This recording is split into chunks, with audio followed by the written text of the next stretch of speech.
વડોદરાની શાંત ગલીમાં રહેતી મીરા રોજ સવારે નદી કિનારે પુસ્તક લઈને બેઠી રહેતી.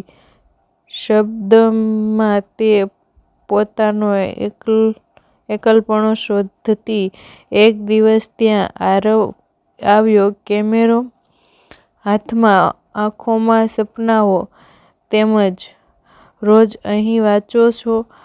આરવે હળવેથી પૂછ્યું. મીરાએ માથું હલાવ્યું અને એ નાનકડી મુલાકાતથી એક સુંદર ઓળખ શરૂ થઈ. રોજ મળતા વાતો વધતી ગઈ. મીરાને લાગ્યું આરવ તેની ખામોશી સમજી શકે છે.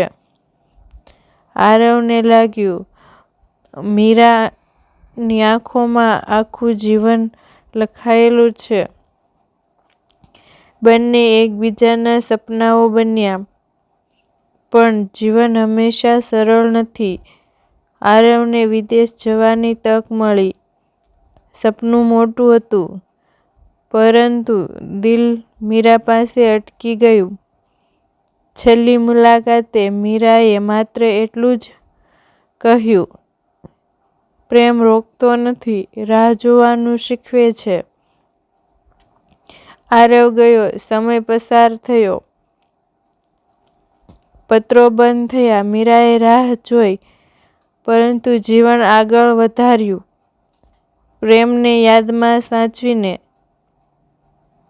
વર્ષો પછી એક પ્રદર્શન દરમિયાન મીરાએ એક તસવીર જોઈ. નદી કિનારે વાંચતી પોતાની જ તસવીર. નીચે નામ લખ્યું હતું આરવ. પાછળથી અવાજ આવ્યો, આ તસવીર મેં ત્યારે ખેંચી હતી જ્યારે મને ખબર પડી કે પ્રેમ શું છે. આંખોમાં આંસુ અને હોઠ પર સ્મિત. એ જ પ્રેમ જે ક્યારેય જુદો પડ્યો જ નહોતો.